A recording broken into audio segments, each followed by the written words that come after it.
recording.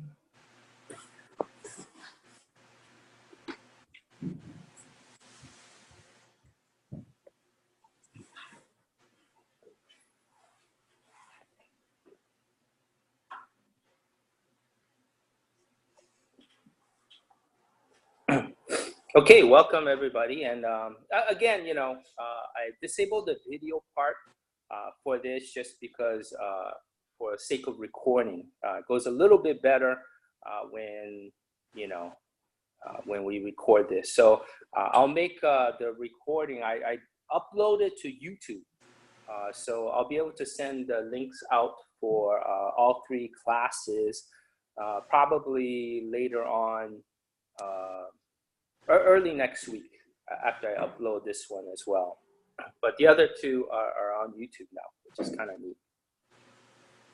But yeah, so I just want to thank everybody for joining us for our for God's Story and Ours Part 2, the Intertestament period. So this is going to be our last session for this class. So I'm grateful that you guys were able to join us, and thank you for that, and thank you for your interest. A brief review of Zoom. Obviously, there's a raise your hand feature in it. So I wanna make it as interactive as I can. I know sometimes there's a lot of material to cover, so I just race through it, but feel free, if you have a question or if you have something you want to comment on, to go ahead and use that feature to raise your hand. As you see that when we start off, everybody's going to be muted. So if I call on you, make sure you unmute yourself and you can say whatever, and then go ahead and mute yourself back afterwards. Main reason for that is just to eliminate the background noise, because that can be a little bit distracting at times. But so feel free. I really encourage you guys to have questions or participate. Sometimes here and there I'll throw out different questions, so please go ahead. The challenges of this online kind of meeting is that it's a little hard to gauge how everybody is doing. It's a little hard to just, get more participation going. And we do have a mix, right? So we have a couple of different people here. We have various different people joining us online. So that's pretty awesome. But okay, without ado, let's go. Okay, so course overview. Obviously, in our first session, we looked at the review of the Old Testament, also the diaspora, the effects of the diaspora, the dispersion of the Jews, and the Persian Empire, right? Our second session, we looked at the Greek Empire and the influences of Hellenism, which actually continues on throughout this time. But today we're going to cover the Apocrypha, the Hasmonean period, and the rise of the Roman Empire. So we'll see how far we get today, because that's a lot of different things going on. But one of the things, and I hope you guys have really, enjoyed the class and all the material as much as I have, because, I've learned a lot as I, worked on preparing for this, just, because it was a period of time where I didn't really know a whole lot about. I had some knowledge of some of the historical figures and events during that time, but never really understood how it related to the Bible and God and all these different things. So, as we go through, and one of the underlying questions that's through this is why? What is God doing, right? So that's one of the things, and that kind of ties into the goals of our class, which is build connection. Not just connecting the Old Testament with the New Testament, but also connect God's story and ours. Because sometimes, things that are thousands of years ago, that happened thousands of years ago, we just go, oh, okay, yeah, that's great. But we don't really see its relevance to us and our lives. So hopefully as we go through this as well, that, we'll be able to gain appreciation of God through how he shaped history. And really understanding that all of this that he's doing is to help us to reach out for him and find him and have that relationship. So again, the intertestament period, and actually, history in general, I feel like it's a lot of different pieces of the puzzle. And hopefully today we'll find some more pieces and put them in place.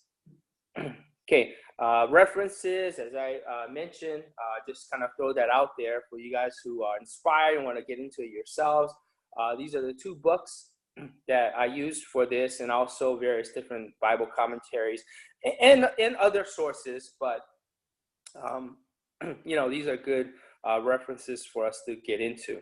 So, quick review.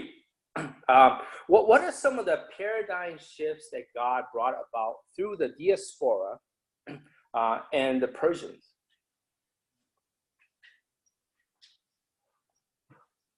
What do you guys think? You guys remember what some of those paradigm shifts were?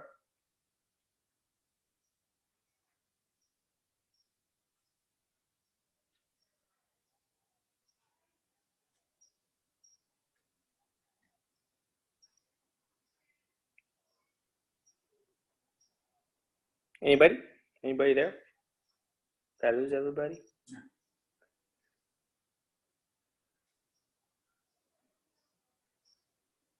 Okay, we have somebody else who joined in. Welcome. So we're just doing a quick review of what was covered in sessions 1 and 2. So we have the diaspora and the Persians. What were some of the things that God was doing through this time?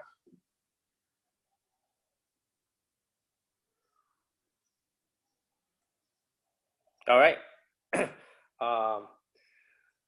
Okay, I'll answer it myself.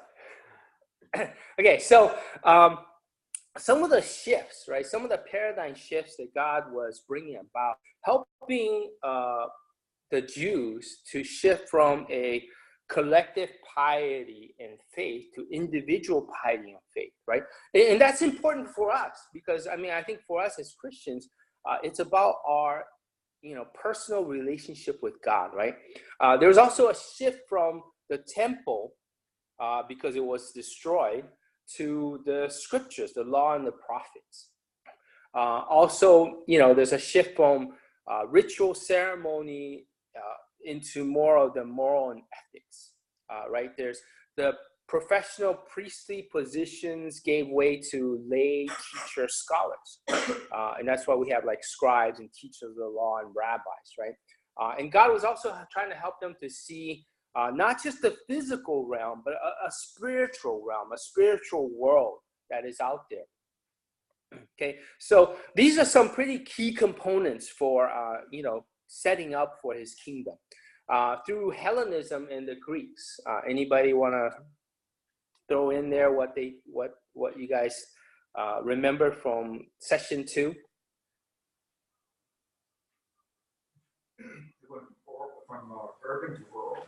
Yeah, so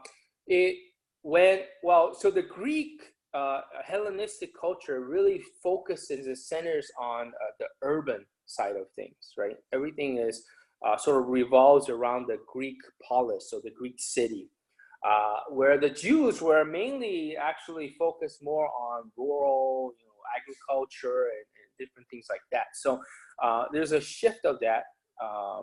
Anything else?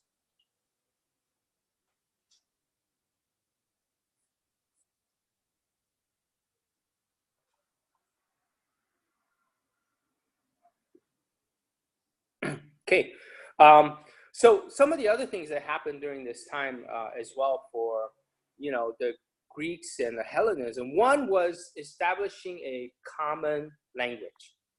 That's very key and very important. The language was Koine Greek. Actually, Koine means common. So it was something that was used by everybody, just even the common people used that. Okay, one other thing I think that God was doing through this time was just really opening the minds of the Jews to think more universally, to think about spreading their faith rather than just trying to preserve it and keep it, right? So I think God was trying to open up their minds, as well as the minds of the Gentiles, because one of the things that was going on through that time was just everybody was debating like philosophies and different things. So it kind of helped them to have more of an open mindset to new ideas. At the same time, I think there's a lot of the different components of Hellenism that was detrimental to their faith. So I think God allowed those things to be there as a test, right? To see if the Jews would conform to the patterns of the world rather than staying faithful to Him. Okay, so being part of the world and still, or being in the world and not being part of the world, right? And that's a struggle, that we have to face as well. So a little side note on circumcision, because we kind of talked about circumcision a bit on the Jews and how circumcision really offended the Greeks, right? And for some of the Jews who wanted to conform and also to advance, advance in their social status, they actually subjected themselves to a very painful procedure called epiphasm, to reverse circumcision, right? So, and that actually was pretty offensive to the other Jews who were trying to preserve their faith. So I bring that up because if you guys are familiar with New Testament writings, and especially Paul's writing, there's a lot of struggles and tensions within the Christian community over this specific topic of circumcision. So it's important because I think this kind of helps us to understand where this is coming from, right? So, you have those Jews who were trying to be faithful and they heard the message and they, wow, hey, yes, that's what I want, so they convert and become Christians. And now all of a sudden you have Christian leaders who are telling them, hey, as their kingdom grew and expanded into Gentile cities and they converted Gentiles, they're like, hey, you don't need to be circumcised. So the Jewish Christians, a lot of them were like, what? And then they were told, you don't need to be circumcised. What? So, it's a pretty incredible thing, because for them, they went through this whole series of struggles about circumcision and not giving in and not conforming to the world. So all of a sudden, when they heard it from the apostles and Paul's letters and the different leaders, they were like, whoa, what's going on? So that's kind of the source of where some of those things kind of came in, right? Because they felt like, hey, we're trying to keep ourselves from being conforming to all these Hellenistic things to stay righteous. And all of a sudden, that changed. So just really to give us an understanding of why some of the things are issues in the New Testament, right? So big picture, as I, definitely want to take time to review this, because I think that's very important, right? Jeremiah 29, verse 11 to 13, it says, for I know the plans I have for you, declares the Lord, plans to prosper you and not to harm you, plans to give you hope in the future. Then you'll call on me and come and pray to me, and I will listen to you. You will seek me and find me when you seek me with all your heart. Acts 17, verses 26 and 27, it says, from one man he made all the nations, that they should inhabit the whole earth, and he marked out their appointed times in history and the boundaries of their lands. God did this so that they would seek him and perhaps reach out for him and find him, though he is not far from any of us. All right. And ultimately, what does God desire? It's that relationship with us, right? That's what Christianity is all about. Having a relationship with God. right? Ephesians 1, verse 4 and 5 says, "For he chose us in him before the creation of the world to be holy and blameless in his sight. In love, he predestined us for adoption to sonship through Jesus Christ in accordance with his pleasure and will." All right, just mind-blowing to really think about that. And even as we go through different historical events and things, to realize God was doing all of this for who? For us. And that's important. I can relate to some of that in my own personal story. I realized that, you know what? I would not be in existence if it wasn't for the communist revolution, right? So, and a lot of more things in that, but my parents would never met if it wasn't for that. So, anyway, you can ask me on the side about that. So we'll jump into the Hasmonean period, but before we can actually jump into the Hasmonean period, we need to understand that, it begins with the Maccabean revolt.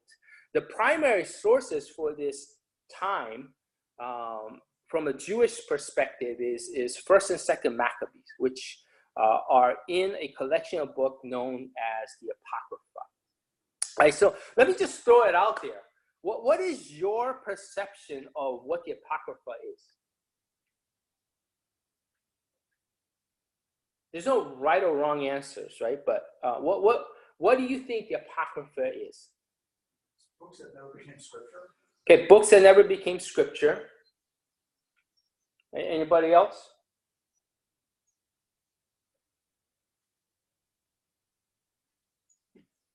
Do we still have people up here? Okay. Any other thoughts? Okay. Dave says additional Jewish Hebrew scripture. Okay. Good. We'll try and touch on that. I don't know if anybody else wants to chime in and throw in their thoughts, but Catholic, yes. The books of the Apocrypha are found in the Catholic Bible. So this is some of the things to really take time to we're going to explore that a little bit. Teachings that we don't refer to from Son. So we'll take a look at that because, sometimes we can get misconceptions of what the Apocrypha is. So hopefully we'll kind of clear that up. Okay, so Apocrypha comes from the Greek word meaning hidden. And, even though the intertestament time is considered by Protestants as the silent years, right? It's actually far from being silent in terms of literature, because there's an incredible number of writings that surface from this time period. It was a great time of literally creativity, theological reflection among the Jews. Besides the Apocrypha, there's also like the Pseudepigrapha and other things. We're mainly going to focus on the Apocrypha just because all the other writings are sort of outside the content of this class. But, okay, so, we backtrack a little bit. Like I said, one of the contributions of Hellenism and the Greek Empire is language.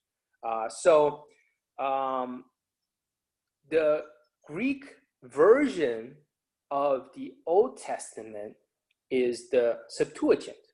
Okay, so it's a Greek translation of the Hebrew Bible. And as you can realize, as time goes by and the Jews are dispersed throughout the world, through the Assyrian, the Babylonian Empire, and then the Greek Empire, eventually they just really spoke, wrote, and thought in Greek, which necessitated for them, in order to try and keep their focus on the Bible, the scriptures, they needed a translation of the Hebrew Bible.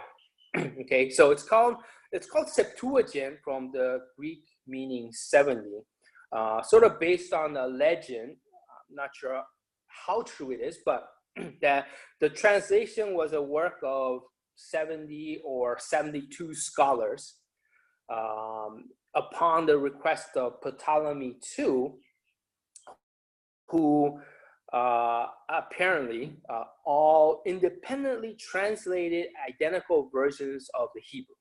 So that's what a possible origin of the Septuagint is. But one interesting thing about the Septuagint is that the translations actually differ significantly from the Hebrew text, because to some extent, every translation was interpreted passages according to the translator's interests and biases. Okay, so just to understand that there's a little bit of interpretation just thrown into the Septuagint. Also, the Septuagint came to include several books that the traditional Hebrew did not have.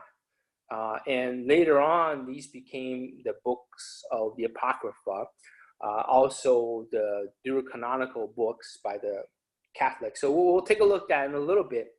But the books in the Apocrypha originated from various different places and various different times, as far back as the 3rd century to about 100 AD or so, from as far as Babylon to Judea to Egypt. Okay, so just to give us a little bit of understanding as well, there's the Old Testament canonization. Okay, so even at the time of Jesus, the Jews were still debating about, like, is this really inspired? You know, and they're looking at the books of the Old Testament, trying to figure out these things, especially among the different sects. Different versions of the Old Testament be circulated. Most agreed upon the books of Moses, right? The Torah, the first 5 books. So that was just kind of like a given. Most of them agreed on the prophets being, inspired as well, divine scripture. Although some of them will be like, whoa, is this really supposed to be in there? I mean, there's some debate on that. Most accepted the Psalms, but there's quite a bit of disagreement on which Psalms were inspired by God and which were not.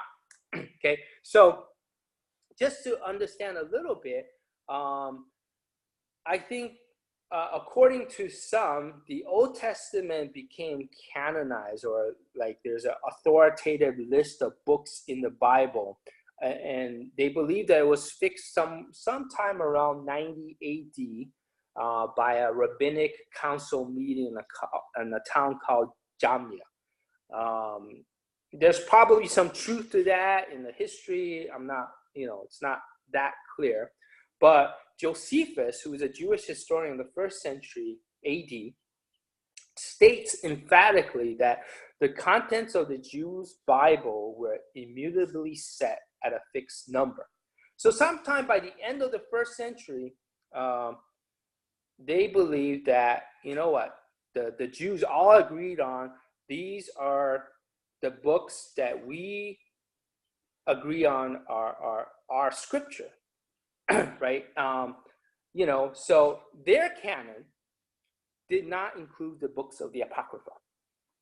Okay, so however, during that period of time, right, the Christians, for obvious reasons, were not included in their decision. So the only version of the Old Testament that they were using was the Greek Septuagint, because obviously most of them, especially as they spread into Gentile areas, they wouldn't have known Hebrew. They wouldn't have known Aramaic. All they would have known was the Greek. And so the only scripture that they had going around was the Septuagint. So among the Christians, the books of the Apocrypha continue to be circulated. This brings me to this Codex Sinaiticus. One of the earliest, times when this was brought about was these codices. So they're kind of like bound manuscripts of the New Testament with the Old Testament, which would have been the Septuagint, right? So this is for the Christians. So I remember, I think back in 2010 or so, I went to visit the British Library. and I saw, this Codex Sinaiticus, which pretty amazing because it's actually dates back to around like 330 AD. It was found in a monastery in the Sinai Peninsula, and there's a great story behind that as well. But it's the earliest complete New Testament. So along with the New Testament, it had obviously the Septuagint attached to it, right? Another codex that kind of dates back to also the mid 300s is the Codex Vaticanus, which is housed in the Vatican Library. Okay, so when I saw this at the British Library, I pretty soon realized, hey, what is this? Tobit. Why is Tobit in this codex, which is supposed to be the bound Bible of the Christians back in the old days, right? So I was a little bit confused in seeing some of the books of the Apocrypha in that. And I didn't really take time to kind of dig into it, but it kind of sort of challenged my thinking about the Apocrypha, because I thought, and I don't know where I got that from, whether it's from somebody preaching or teaching, but I thought that, the Apocrypha were books that were added to the Bible later by the Catholics in order to back up their doctrines, such as purgatory and giving alms for penance and so on and so forth. Okay, so that really challenged my thought, because really the early Christians, they would have actually had the Septuagint circling around for them. And actually, if you read through some of Paul's writings, his quotes from the Old Testament are actually, quotes from the Septuagint version of it. So pretty interesting stuff. So we jump a little bit ahead in time, and after many years of Roman rule, Latin displaced Greek as the language of the people, because Latin was the official language of the Romans.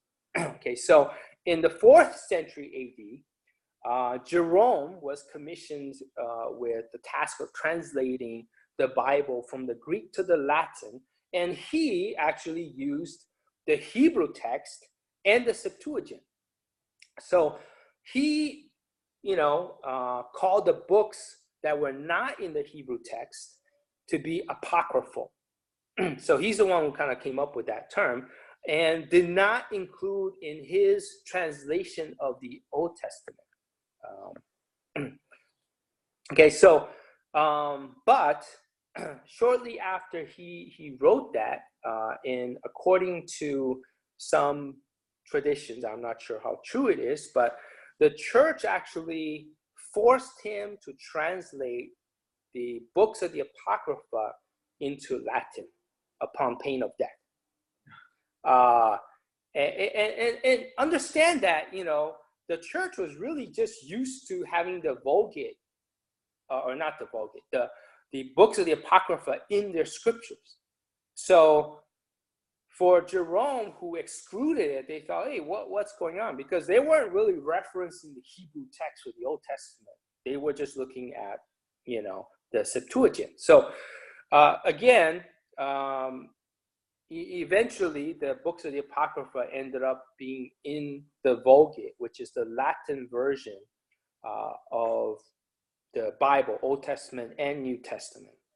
The Vulgate is a Latin word for common.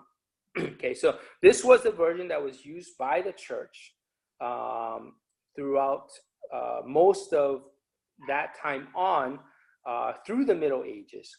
At some point, the church actually viewed that translation itself to be inspired and authoritative, right?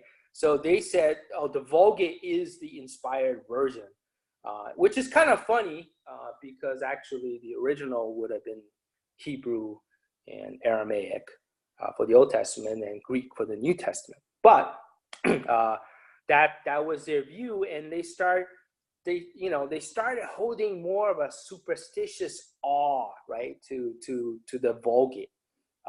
Kind of like how the Jews back in the Old Testament times, they looked at like the Ark of the Covenant, right? If you marched with the Ark with you, you're gonna for sure be victorious.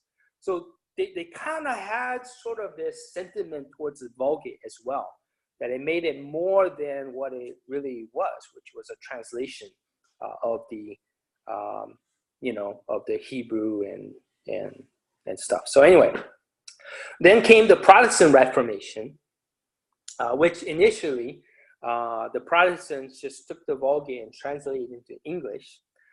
Later, their scholars would go and translate from the original Hebrew, Aramaic, and Greek for the New Testament. And seeing that these books were not in the Septuagint, they actually excluded it from, or actually not in the Jewish Bible, they excluded it from their Bible, right? Eventually, the apocryphal books became regarded as sort of uninspired. Okay, Dave wanted to make a correction. The Apocrypha was in Septuagint and Latin Vulgate, but not in the Hebrew canon. That's right. So, okay. So in a response to the Protestant Reformation, the Roman Catholic gathered together and had the Council of Trent in 1546 AD, at which point they adopted the Apocrypha as the deuterocanonical books, or from the Greek meaning belonging to the second canon. So that's how the Apocrypha kind of got thrown into the Catholic Bible. And that's why for Catholics, they call this period, the Intertestament, the deuterocanonical period. All right. So pretty interesting stuff, right? I mean, it's just kind of fascinating to me, the history of it all. But, maybe one day I'll do a class on that canonicity of the Bible. Anyway, here's a table of the different books of the Apocrypha. And so I kind of listed the books, the dates of when they think it was written, the brief descriptions of those books. And if you look at the far left, right, it's pretty interesting because you have different books of the Apocrypha that are found in the Catholic Church, that was accepted by the Roman Catholic, and also the Greek Orthodox, right? So some of them, would have different versions of it. Some of it would be included in the Orthodox Bibles, but not in the Catholic. Others, had different parts of it that was accepted, parts that were not. Some of it was, even like four Maccabees was in the appendix of some of the Orthodox Bibles. Pretty interesting stuff. Anyway, that's just for reference for us. So we'll jump into the Hasmonean period. So again, like I said, most of this stuff comes from First and Second Maccabees, right? And just to give you a little understanding of it, First and Second Maccabees, it's not like First and Second Kings. We do not actually know which was written first, and actually both are actually records the accounts of the same events, but from different points of view. So First Maccabees was actually written more like First and Second Kings and First and Second Chronicles as historical documents. It was written in Judea, possibly in Aramaic or Hebrew, but the only surviving copies of the Greek translations of it. It is written to demonstrate that the Maccabees or the Hasmoneans should be regarded as legitimate kings, right? Second Maccabees was written by Jason, who's a Jew living in Cyrene or North Africa. It's shorter and includes some pretty interesting sort of legendary and gruesome stories. Pretty interesting stuff. But its style is written more in the style of Greek histories. Theologically, they differ. First Maccabees doesn't really talk about angels or life after death and those things. And so the outlook seems to be more in line with like the Sadducees, right? We'll look at that a little bit later about the different sects of Judaism. But Second Maccabees had a strong emphasis on resurrection and angelic beings and was more kind of aligned with the view of the Pharisees. So the two accounts at different times disagree with each other, and you know, at times they kind of disagree within each other or within itself, but for sure they're very biased. So as we go through all these things, you know, I mean, take it with a grain of salt that the sources of these informations is not perfect, right?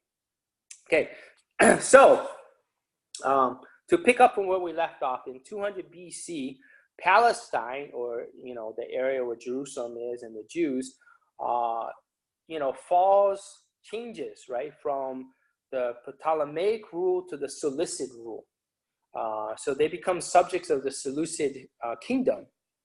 And one of their emperors or kings, Antiochus Epiphanes, in 167 BC is pretty upset, you know, and you can kind of go over that in the second session that we went through. But he decides that he wants to force the Jews to become Hellenized, or become Greeks, right? So he marches in with his army, desecrates a temple, converts a temple from a temple to God to a shrine to Zeus.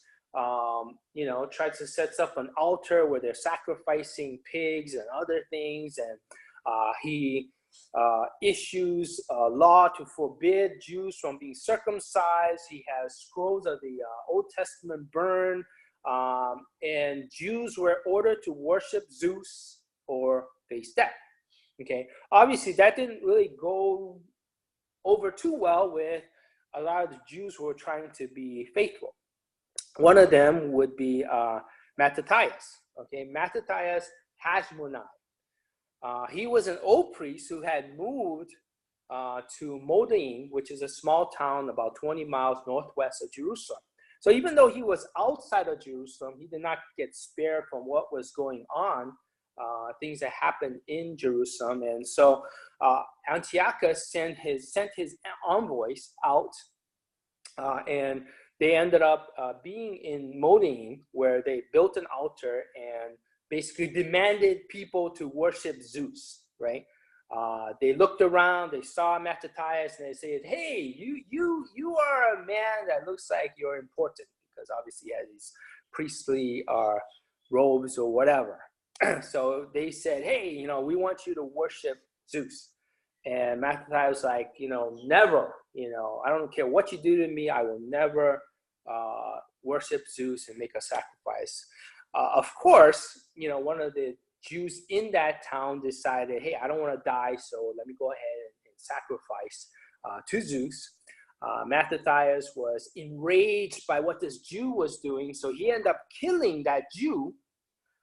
And after that, he ended up killing the envoys that Antiochus Epiphanes sent, realizing that that wasn't going to go too well and that soldiers from the Seleucid kingdom would come. They decided to flee into the rugged Judean hill countryside. Now understand that there's a lot of other Jews who fled Jerusalem, and all of a sudden they were like, "Hey, you know, let's join," and thus began the Maccabean revolt, right? So they began this group of rebels, the rebel movement. Okay, so Mattathias actually ends up dying pretty early on in the revolt. We don't know exactly the cause of that, but it didn't seem like it was because of the fighting, maybe because, you know, of age or health or whatever. So his son Judas Maccabeus takes over. Judas is given the name Maccabeus from the Hebrew word meaning hammer. Okay, so Antiochus Epiphanes, hearing about these rebels, wasn't too happy. So he decided, "I'm going to send my guy Apollonius with an army of Greeks and Samaritans to basically, quell the rebellion. Even though the rebels were outnumbered and poorly equipped, they end up winning the fight, right? And a lot of them felt like, hey, divine intervention. God is for us. Antiochus sends a larger army under his commander, Seron, who commanded his forces throughout Judea, Samaria, Phoenicia, and Syria. And somehow, again, Judas emerges victorious. Again, they felt like, you know what, doesn't matter how big the army opposes us, we have God with us. That's kind of what they felt. During that time as well, there was a threat that was rising up on the east, the Parthians. And we'll actually see the Parthians kind of come into play later on in the Roman times. But having to go and deal with that threat, Antiochus leaves his son Antiochus V and his minister of state Lysias to deal with the rebellion. So Lysias sends a large army to try and crush the rebels, thinking, hey, we're going to send a big army, boom, it's going to be over and done with. Except that, again, like I said, they were in this rugged Judean hill countryside. So it was very hard for his big army to move around and maneuver in that, trying to hunt down a small band of rebels, right, who knew the geography, who knew the land very well. So they actually end up deciding to split the army. We're going to send a smaller army up front to flush out the rebels, and then while the main army stay camped, once they get flushed out, we're going to go crush them. Judas finds a way around that initial army and then catches the main army kind of off guard and ends up, basically destroying that main army pretty easily. And so somehow they win that battle, right? The Jews sends a delegation to negotiate peace with Lysias. Actually, without Judas, the consent of Judas and probably the rebel leaders, but the Jews send a delegation to negotiate peace, which Lysias, realizing that overcoming the rebels was not going to be an easy thing, as easy as he thought, decided, okay, I'm going to agree. So he gives them freedom to worship in the temple in exchange for loyalty to the Seleucids. Judas wasn't involved in negotiation, found out what happened, but decided, hey, sounds good. So he actually takes his army, marches into Jerusalem on December 14, 164 BC, liberates, purifies, and rededicates the temple. They celebrate this for 8 days, and the celebration continues on today, which is Hanukkah, right? Festival of Lights. So now whenever the Jews celebrate Hanukkah, you know exactly where that came from. Pretty awesome. We have something that happened back then that's still continued on today. Okay, let's continue on with Judas Maccabeus. So Antiochus Epiphanes became ill and died, and leaves his general Philip in charge until Antiochus V is old enough. I'm going to try and run through all of this pretty quickly, but so one of the snags was that Lysias refused to step down, and looking for allies, he kind of turned to the Jews. There's an ongoing struggle between Judas, Lysias, and Philip. Eventually, in 162 BC, Demetrius, who was Antiochus' nephew, escapes Rome and raises an army and overthrows Antiochus V. So there's now a struggle between Demetrius and the Hasmoneans, and through that struggle, Judas Maccabeus is killed. So his brother, actually not his brother, but one of the other sons of Mattathias takes over, Jonathan. He didn't really have much to do except for stay in hiding. But Alcimus, who was one of the guys who got appointed as high priest by Demetrius I, dies. Jonathan, seeing that as an opportunity, kind of regroups and reorganizes the rebellion. When the Hellenizing Jews start seeing what was happening, they appealed to the new Syrian governor to deal with the rebels. Okay, so Jonathan was pretty smart. So when the governor came, he actually found a very well-organized political faction, with Jonathan. So he thought, they're not really acting like rebels.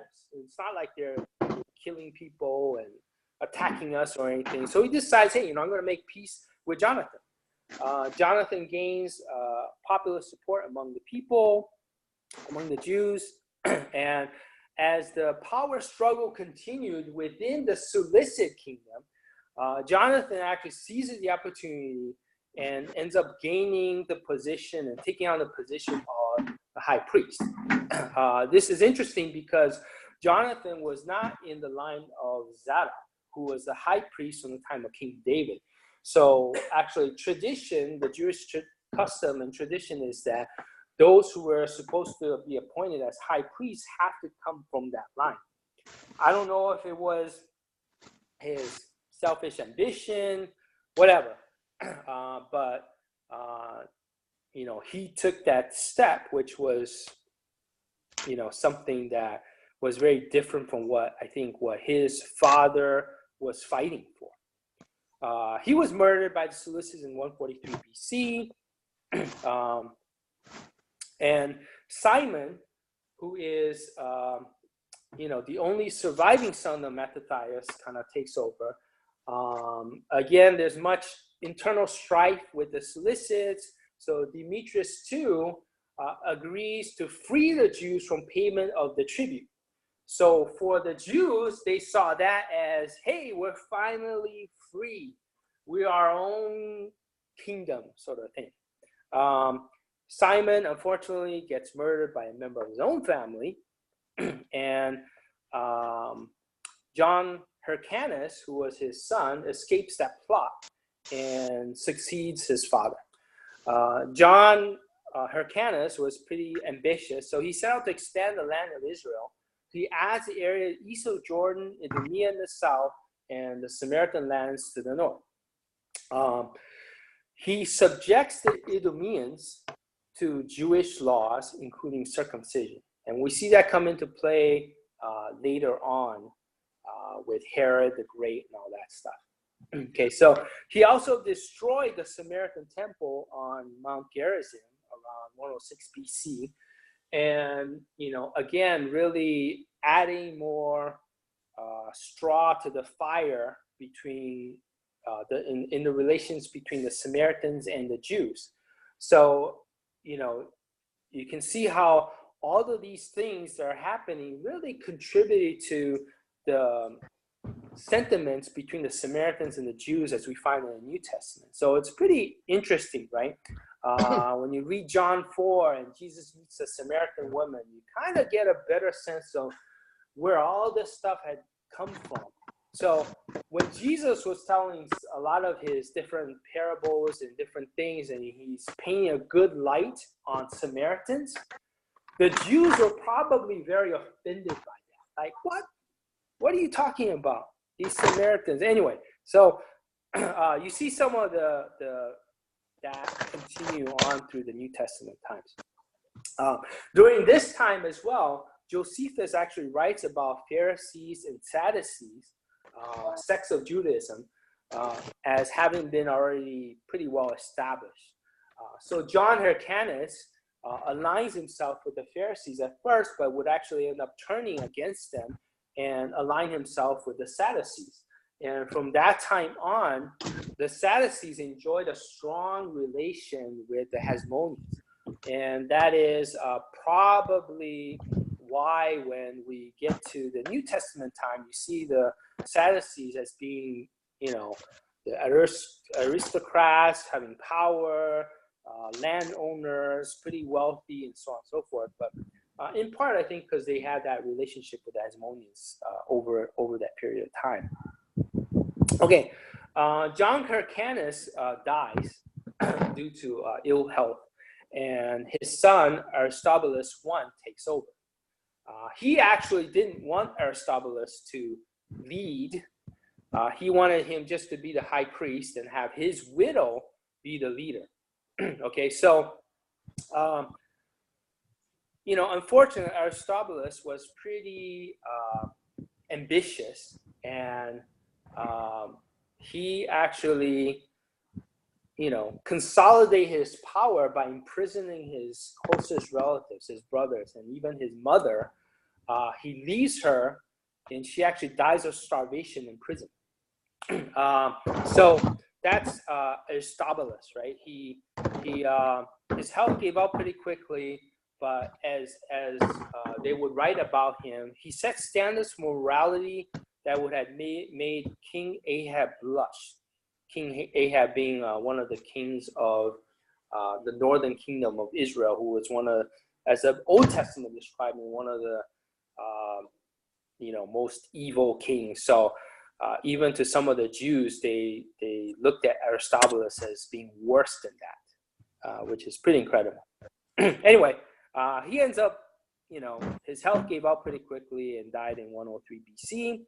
A year later, and Aristobulus' widow, Salome Alexandra, releases his brothers from prison, ends up marrying one of them, Alexander, and through that, Alexander Jannaeus becomes the leader and sort of the king, of the Jews. As we looked at before, I didn't mention it, but Aristobulus openly claimed the title of king, which was, pretty interesting. But anyway, relations between the Pharisees and the Hasmoneans deteriorate so much that the Pharisees end up calling the Seleucids to help them. Alexander expels the Seleucids pretty quickly, and in his anger, he ends up crucifying 800 of the Pharisees after he made them watch their wives and children killed. So Alexander Jannaeus wasn't the greatest guy, but he was pretty successful militarily in expanding Hasmonean territory. All right. So Salome Alexandra takes over, his wife. So Jannaeus, he actually advises his wife while he is ill to basically conceal his death and seize the power with the help of the Pharisees. Not exactly sure why he did that, but that's what he did. Or I think we believe that that's, but regardless, she takes over the leadership, and the Pharisees enjoy a brief period of control during that time. She makes Hyrcanus too, who is the elder of their children, to be the high priest, and he sets up his younger brother Aristobulus too, that control the military. So Aristobulus too was allied with the Sadducees, while obviously Hyrcanus was allied with the Pharisees. So when she died in 66 BC, basically a civil war was imminent. It was going to break out between the two. Okay, Aristobulus, being in charge of the military, obviously, he defeated Hyrcanus pretty quickly, and who yielded the priesthood to him and gives him the civil authority, and so on and so forth. So Hyrcanus leaves. Antipater, who was previously appointed as governor of the Idumean by Jannaeus, Alexander Jannaeus, was bent on gaining more power. So he actually convinces Hyrcanus to seek alliance with the Nabateans, which was a northern Arabian tribe in that area, to basically try to take over Aristobulus and overthrow him. Aristobulus fled to Jerusalem and stayed holed up in the temple, while Hyrcanus and the Nabateans marched on and laid siege to Jerusalem. Interesting stuff. And this is kind of where the Romans jump in, because to the north, the Roman general Pompey, and we'll look at that a little bit later, had subdued Asia Minor and Syria and sent his lieutenant Scarus to deal with former Seleucid subjects. So he arrived in Jerusalem seeing this turmoil that was going on. Both sides offered him money for Roman support. Aristobulus kind of wins that, that struggle. And so the Nabatean siege was lifted. Okay, so as the Nabateans head back, Aristobulus ambushes them and deals them a humiliating defeat. Pompey was kind of suspicious of Aristobulus and ends up turning against him. So he ends up laying siege to the temple because Aristobulus flees back there, ends up capturing him and sets up Hyrcanus too as the high priest. One other side note is that Pompey actually entered the holies of holies, which kind of offended a lot of the Jews. So the Hasmonean period officially ends 63, and Palestine is now under Roman rule. All right. So here's a picture or chart of the Maccabean family tree, just to kind of give us an idea of what different things are going on. And if you look at, later on, Jonathan or Jannaeus Alexander, has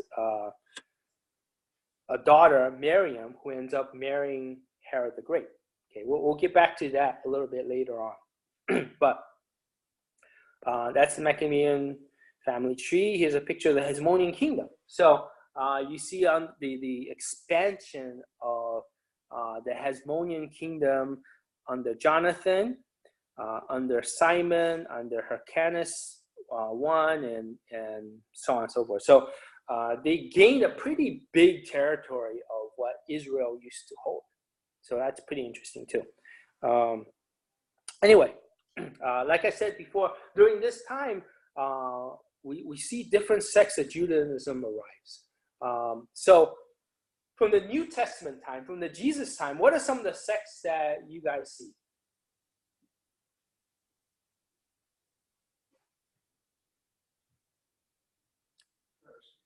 Okay, the Pharisees would be one.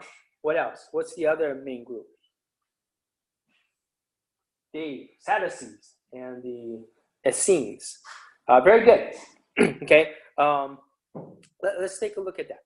Okay, so Pharisees and Sadducees were like the two major groups of the two main sects of Judaism during the New Testament time. Acts 23, verse 6 to 8, it reads, "Then Paul, knowing that some of them were Sadducees and others Pharisees, called out in the Sanhedrin, 'My brothers, I am a Pharisee, descended from Pharisees. I stand on trial because of the hope of the resurrection of the dead.'" When he said this, a dispute broke out between the Pharisees and the Sadducees, and the assembly was divided. The Sadducees say that there is no resurrection, that are neither angels nor spirits, but the Pharisees believe all these things. Pretty interesting, right? When you look at that. Okay, so Pharisees, they are, separated ones, right, from the Aramaic term for Pharisees. I think Aramaic or possibly Hebrew word parash. But the origins are kind of unknown. Most people think that they kind of formed somewhat during the pre-Hasmonean period, right? And certainly as the different persecutions broke out under Antiochus Epiphanes, they probably congregated together and started forming that group. So that's kind of what possible origin of the Pharisees. But they were dedicated to teaching the written and the oral laws. Okay, today's Judaic rabbinical movement traces back to the Pharisees. So they were kind of religious innovators, even though actually they would not have claimed to be religious innovators. They were probably saw themselves as conservatives trying to preserve the law, right, through their legalism. But because they kind of, in essence, were religious innovators, it allowed them to adapt and survive the destruction of the Second Temple in 70 AD. So that's a little bit about the Pharisees, Sadducees. There are fewer in number, but included the wealthy aristocrats of the Jewish society. Okay, so not as many of them, but they saw themselves also as religious conservatives because they were like, we only believe the Torah, and perhaps some of the earlier prophets, but really, that's what we hold on to. They didn't believe in the afterlife because afterlife was not something that was discussed in the Torah, and they kind of connected spirituality with earthly blessings.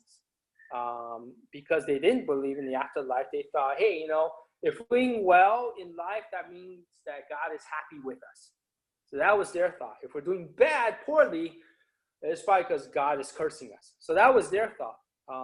They were associated with the high priesthood, the priests pretty closely, and politically and socially, they welcomed Hellenism because they saw it as a way of advancing, right? So they were not secularists. And as they advanced socially, they thought, oh, God must be blessing us. So that was their mentality. One other group not mentioned in the New Testament would be the Essenes. They sort of grew from the world, right? Or more monastic, ascetic, kind of like the Puritans, right? They kind of removed themselves. They lived in communal lifestyles. They devoted themselves to studying the scriptures and other writings. They focused on morals and ethics, but they saw the current temple and those controlling the temple as being defiled and corrupt. So they would actually still send offerings to the temple, but they themselves would not go to the temple because they felt like that was defiled. Possibly the Qumran community that wrote the Dead Sea Scrolls is one of those Essene communities. Okay, other groups, there's other groups like in the New Testament, like the Herodians, the Samaritans, and so on and so forth. But another group that's kind of interesting that probably rose from this intertestament time would be probably the Zealots. One of Jesus's apostles, Simon, was a zealot. You can see that in Mark 3:18. But they basically resorted to violence as a means of protest. Okay, so here's the question. What was God doing through this whole time? I mean, what is the significance of this whole Hasmonean period? If you guys have a thought, you can jump in and throw it out there. It took me a little bit of time just to kind of figure out, like, what was God doing? So this is kind of my thought. Broken system, okay? So for the Jews who are trying to be faithful and righteous, what choices did they have? Pharisees, too rigid with their rules, regulations, that they had forgotten the heart of what it meant to be a Jew or, a son of God, right? They've forgotten that. Sadducees, too corrupt, power hungry, trying to preserve their own positions. Obviously, if you weren't wealthy and in that aristocratic position, you wouldn't make it anyway as the Sadducees. The Essenes, they off somewhere, removed from the world. Zealots, too violent, too extreme. You look at the temple, the high priest, defiled, corrupt, right? So what choices do you have? Not a whole lot. I'll briefly read through this passage in Hebrews chapter 8, verses 7 through 13, but it says, "For if there had been nothing wrong with that first covenant, no place would have been sought for another. But God found fault with the people and said, 'The days are coming, declares the Lord, when I will make a new covenant with the people of Israel and with the people of Judah. It will not be like the covenant I made with their ancestors when I took them by the hand to lead them out of Egypt, because they did not remain faithful to my covenant, and I turned away from them, declares the Lord. This is the covenant I will establish with the people of Israel. After that time, declares the Lord, I will put my laws in their mind and write them on their hearts. I will be their God, and they will be my people. no longer will they teach their neighbor or say to one another, know the Lord, because they will all know me, from the least of them to the greatest. For I will forgive their wickedness, and I will remember their sins no more. This is a quote from Jeremiah, chapter 31. But it says, by calling this covenant new, he has made the first one obsolete, and what is obsolete and outdated will soon disappear. Right? So my thought about this is God was trying to help the Jews to see that whatever system that they were under was not working, was broken. They needed something more. And that was that new covenant that God was bringing about. And it made me think of this passage in John chapter 4. It says, when Jesus was talking to his disciples after the interaction with the Samaritan woman, it says, my food, said Jesus, is to do the will of him who sent me and to finish his work. So God was already doing this work, right? Don't you have a saying, it is still 4 months until harvest? I tell you, open your eyes and look at the fields. They are ripe for harvest. Even now, the one who reaps draws a wage and harvests a crop for eternal life, so that the sower and the reaper may be glad together. Thus the saying, one sows and another reaps, is true. I sent you to reap what you have not worked for. Others have done the hard work, and you have reaped the benefits of their labor. So, you know, one of the things that I think I realized through this time is that God was working. God was preparing the hearts of the people. You know, not only did God start opening the minds of the Gentiles through Hellenism, but God was working on the hearts and minds of the Jews to see that, you know what they had, they needed something new. So when you think about Acts 2, the day of Pentecost, right? How many were baptized on that day?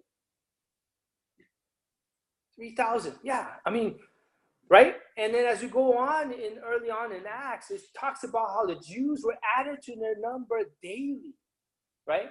Those who were being saved. I think a lot of that wasn't just the combination of what Jesus did in his ministry, in his 3 years of ministry, but I think a lot of that was through what God was doing through this time, helping the Jews who would eventually start his kingdom to see that, you know what? This current system does not work. They need something new. All right. We still got quite a bit to cover, so let me try and run through this real quick. Rise of the Roman Empire. Okay. The Roman kingdom, they're not sure exactly when it originated. Some claim that was like around 1100 BC when Troy fell and one of the heroes fled to this city and established Rome. Another claimed that Romulus, the son of the god of Mars, you know, basically established the boundaries of the city in 753 BC. So not really sure what the origins are, but Romans, you know, they started out as a kingdom. And pretty interesting enough that they would actually, once the king died, the kings would be elected by the people. So they would establish a Senate whose power was to appoint the next king. Okay, so that's kind of interesting. They're very different, a little bit different, but it became a republic in 509 BC. The kingdom fell because one of the king's son raped a noble woman. The people were outraged, and led by the Roman noblemen, the people expelled the king and his family and established a republic, which was ruled by two councils in the Senate. Okay, so pretty interesting time. But during this time, the Roman Republic kind of expanded its dominion through the Italian peninsula. Tensions arose between the upper class, the patricians, and the working class, the plebeians. So the upper class were kind of like the ruling class, right? They're the only ones who were able to participate in the government and so on and so forth. So a lot of things were happening, eventually led to the first triumvirate. I'm just kind of summarizing this real quick, but so they formed the first triumvirate: Julius Caesar, Pompey, and Marcus Crassus. Okay, they were pretty ambitious guys, so they end up fighting against each other. Julius Caesar emerges as the sole ruler in 49 BC, but because what he established as a sole ruler was not exactly what the Senate really wanted, because they wanted power. They decided to kill him. So he was assassinated in 44 BC, right? The Ides of March. You guys remember that from Shakespeare? But anyway, so he was assassinated by the supporters of the Senate.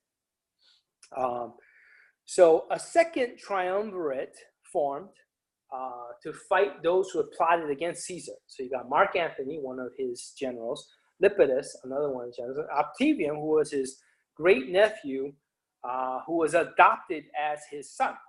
Okay, so again, that triumvirate broke down, eventually fought each other, and Octavian emerged as victor. He won peace. He actually restored the powers of the Senate, who in turn was very grateful and crowned him emperor, gave him the title Augustus. But Augustus established much peace throughout the Roman Empire, which is, known as the Pax Romana. So just to give you an idea, right, he broke down the Roman Empire into the different provinces. Here's a map of them. And different conquests expanded that empire and, added more provinces, I guess, through that. But just to give you an idea of the Roman Empire. So when you read through, like in the New Testament, you see like Cappadocia or Macedonia and all these other areas, this is kind of a lot of the things that they're talking about. Asia being kind of like the western part of Turkey, not Asia as we think of Asia today. Anyway, but one of the things with the Pax Romana that Augustus established was, basically he built roads. He built a lot of roads. So one of his thoughts is, in order to maintain peace throughout the land, I got to be able to move my army quickly from one place to another, mobilize them. So in order to do that, I got to be able to build roads so that they can get to one place to another really quickly. And also for the sake of commerce, they also established like the shipping routes, right? To establish commerce and to stabilize the economy, they have to keep the roads safe, and also the shipping routes safe from pirates. So to that end, he would send out his army and navy and make sure that the roadways and the shipping lane stayed safe. Okay, so here's a picture of the Roman road. This was when I was traveling back in Ephesus and Greece and stuff. Pretty neat. I mean, the roads that he built back then still stay standing today, with people walking on it, so on and so forth. But it's pretty ingenious, the things that they developed. I mean, it had a drainage ditch, and so that, all the rain and stuff would go onto the side and not destroy the roads and create potholes as we, experience in our days. But anyway, pretty interesting stuff. So contributions of the Romans, just like Daniel prophesied that in the time of those kings, the Romans, the Roman kings, God will establish a kingdom that will last forever. Why did God choose this time? How did the Romans contribute to Christianity? Okay, so for the sake of time, right? One of the things to understand through this is, influence of Hellenism. God was opening minds of those who started his kingdom to see a world beyond just their own race and nation. But through the Romans, he would actually establish the means to take his word, his gospels to the world. Sort of like where the rubber meets the road, right? Now they have the means to get to all these different places safely. And you can see why that really helped the spread of Christianity through the first century. Okay, back to the Jews a little bit. I'll try to run through this as quickly as I can in the 14 minutes that I have left.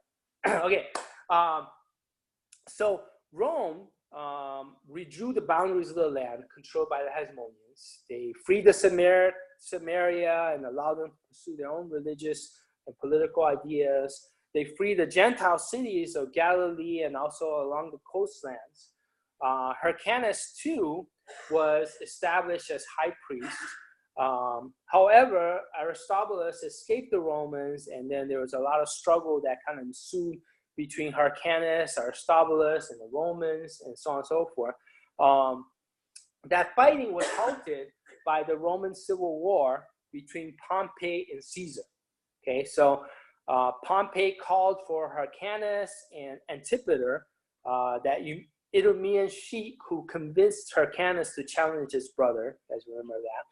But Caesar freed Aristobulus and called on him to help with Palestine. So he sent Aristobulus with an army to go into Judea, but Aristobulus never made it. He was poisoned by one of Pompey's men. So eventually, Julius Caesar emerges as the winner. Pompey flees to Egypt, but was assassinated in 48 BC. Caesar arrived in Egypt, finding Pompey dead, was like, oh, okay, cool.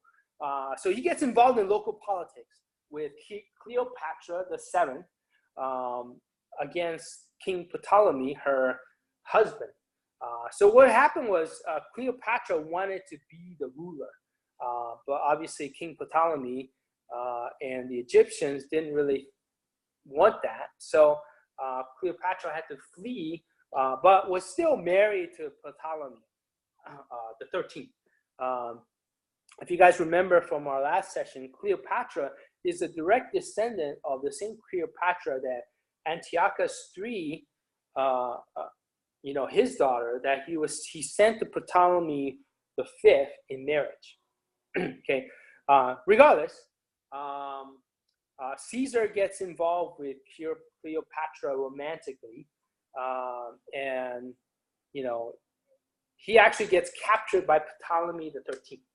Okay, so back to Hyrcanus and Antipater. They ended up in Egypt because obviously they were fighting for Pompey, who lost, and they sort of end up fleeing that area because they thought, things might not go well with us because Caesar won, and those who supported him. So they actually ended up in Egypt, and seeing Caesar captured, thought, hey, this is a great opportunity. So they rallied the Jews in Egypt to fight to save Caesar.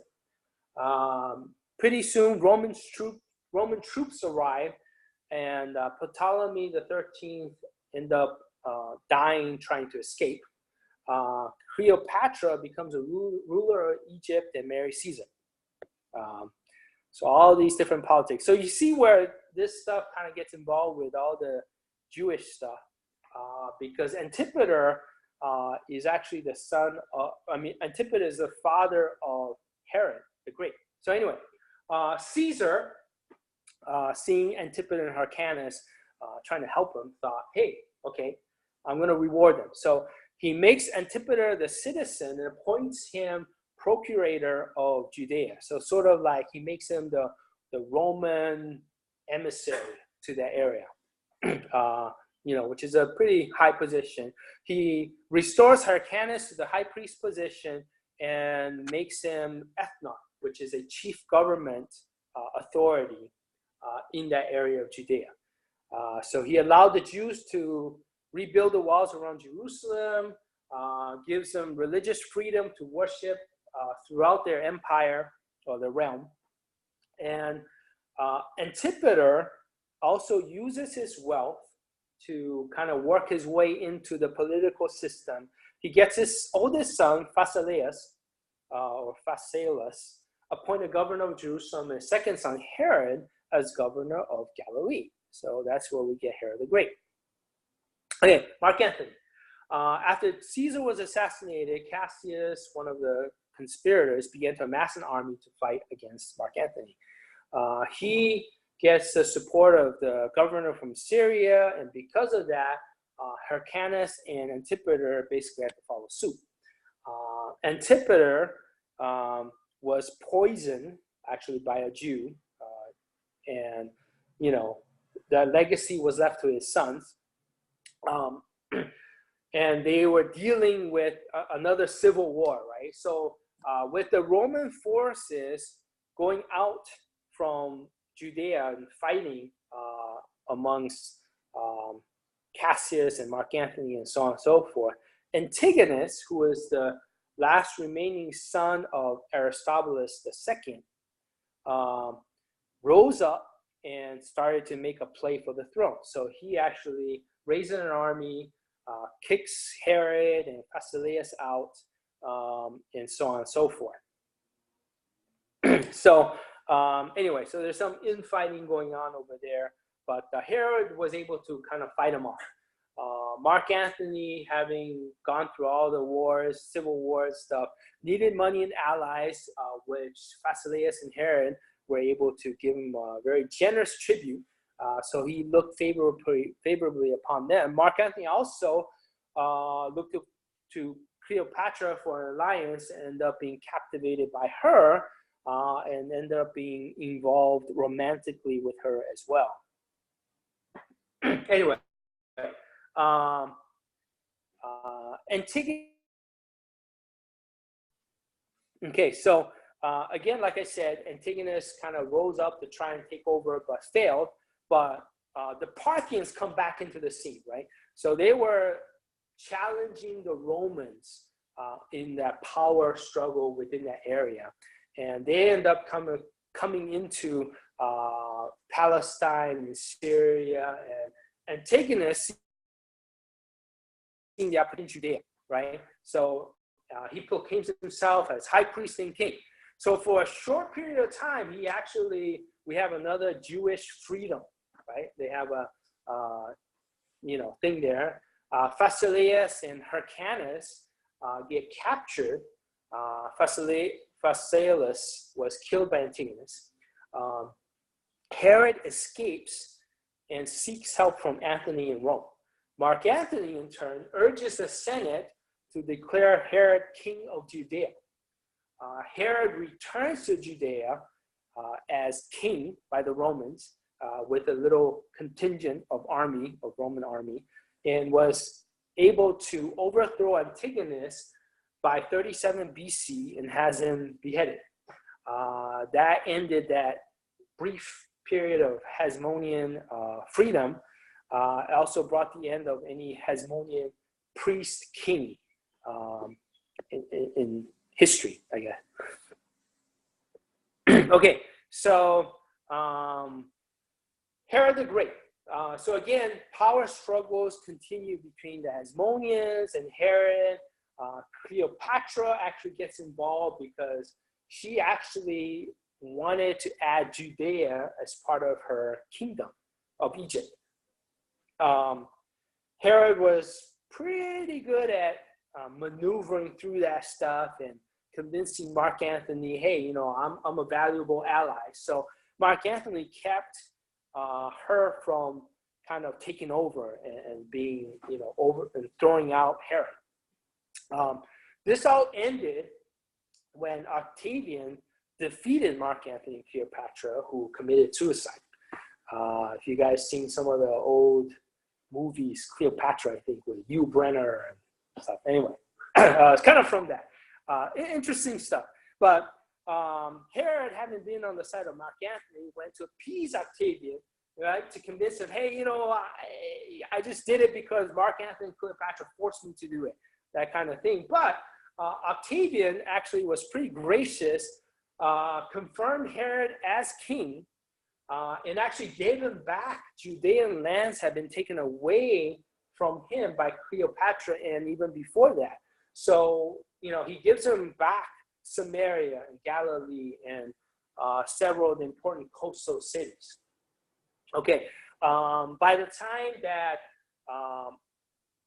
Octavian becomes emperor and becomes Augustus, Herod basically eliminates all his rivals and builds a kingdom that some would say rivals Solomon. Pretty interesting.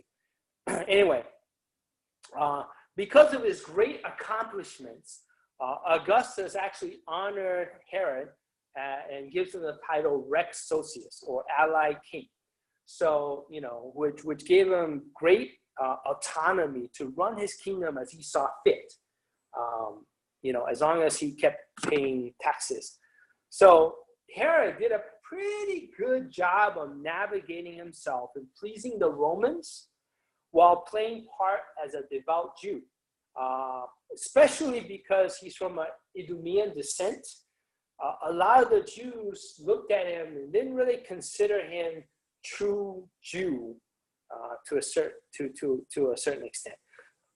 But here's a chart of Herod the Great, his lineage, his many marriages, and where that fits in the New Testament with his son. And understand, Herod the Great was the one who issued the proclamation to kill all the Jewish babies in Bethlehem. You guys remember that, when Jesus was born. And he was the one dealing with the Magi from the east, and he wanted to quell any threat to his position as king of Jews. So anyway, so that, you can kind of see when he died, his kingdom gets divided up to his different sons. But you have Herod Philip, Archelaus, Herod Antipas, Philip II, Herod Agrippa II, and you see where all these different people come into play in the New Testament. So it's a pretty interesting chart for us as a reference when we read the New Testament.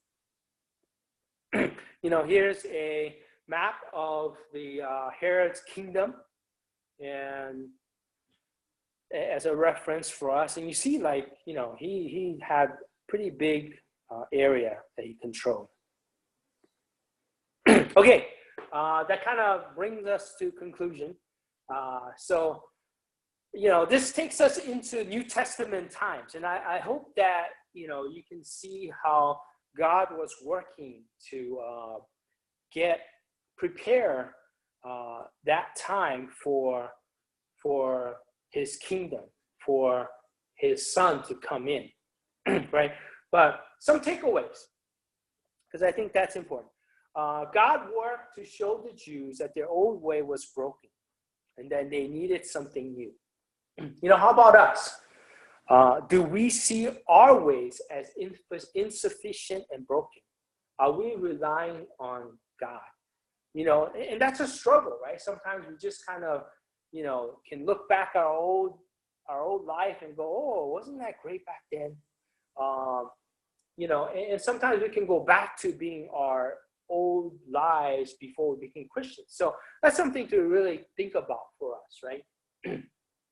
God used incredible expansion of the Roman Empire as a catalyst for expanding his kingdom to go into all nations.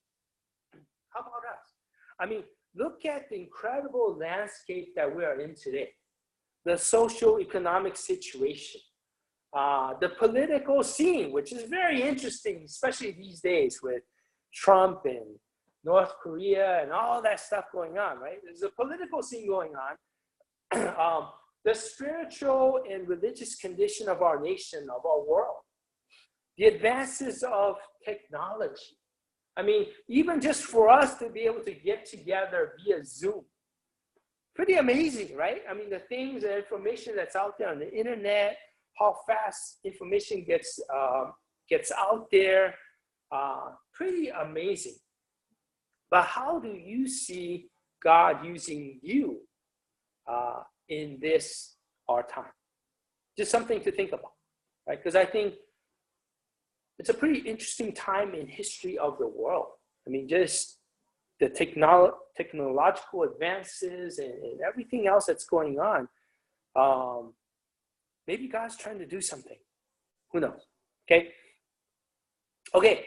So again, I want to thank everybody for participating, in this class.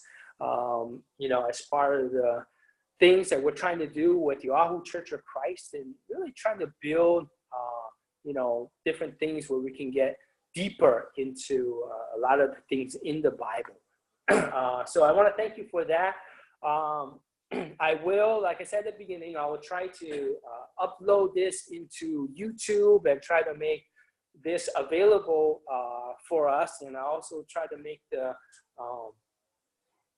the slides and information available for us also. So keep a lookout for that. I'll probably have that out sometime next week. But again, thank you so much for everybody being a part of this. Hope it has been a informative, and not only informative, but hopefully it's been a good inspirational time for you as well, as it has been for me learning all this stuff. And I'll just open up for any questions and answers or anything like that. I know kind of our time is up, so real quick, if anybody has any thoughts, questions, if not, what a thunderous applause. Thank you. Anyway. I wanted to say something, Jackson. Our time is kind of. Oh. Yeah, go ahead. Hi, it's on. I just wanted to thank you. I agree with Art, thunderous applause. But I think you've opened my eyes to how God is working. And when you shared about your dad, your family coming over and how God orchestrated that, it made me think of my family, that I wouldn't be here if God didn't allow the doors from Philippines to US to open up.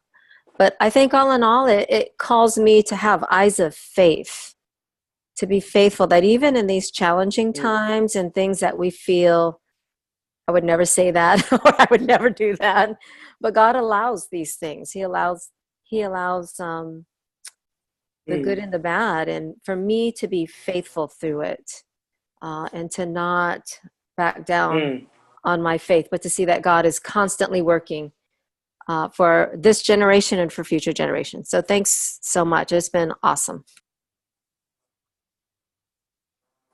Amen. Thank you. Thanks, Dave. So yeah, I mean, I really appreciate everybody, and it's been a great time for me. And like I said, hopefully some of those pieces of the puzzle kind of fall into place. So when people, talk about Julius Caesar, and you go, hey, I know how that fits into that. When people talk about Mark Antony, you go, hey, Mark Antony was the very one that put Herod, made Herod king. So when we see the New Testament times, you go, hey, these guys are all involved in that whole history of the Jews, and we see how that comes into play in the New Testament. Thank you, Zane, and thank you, everybody. Awesome. Yeah, go ahead, Art.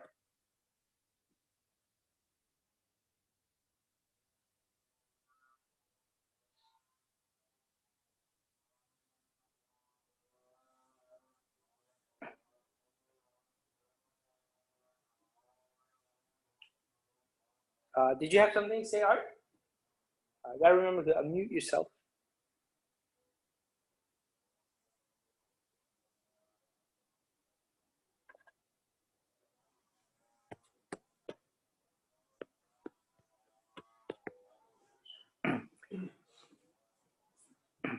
Amen. If not, like I said, again, feel free to go ahead and email me or text me, whatever, if you have more questions about the stuff that we went over. I know there's a lot of stuff that we covered. So again, thank you so much for for this, participating. Yeah. Sorry, I couldn't unmute myself. Go ahead, Art. So yeah, I just wanted to thank you. Also say that I remember when we first heard about this class thinking, oh, wow, that's going to be a lot of information. But I really appreciate the way you tied it in and made it practical, personal to our lives, made it not just a great educational thing, but something that we could learn from and apply in our lives. So awesome job. Thank you. Awesome. Okay, so let's close out in a prayer. Father, thank you so much for just giving us this time to just really reflect on how you worked through this time period, the intertestament period. I know it's a period of time that is not really talked about a whole lot, just because we don't have things in the Bible that kind of talks about it. But really, as we look through it, you were working in such incredible ways to open the door, to open the minds and the hearts of people to be ready for the coming of your Son and the coming of your kingdom. And that eventually is because you had us on your heart. You had us in your mind. That one day we would be right here seeking you, having a relationship with you because of the things that you have done through history. So I thank you so much for that. I thank you for everybody and their hearts to be a part of this. Thank you, and pray that you can continue to open our eyes, open our hearts, open our minds to you, to your love, and to the things that you want to do with us, even in our day. Thank you. We love you. Pray in Son's name. Amen. All right, guys. Thank you so much.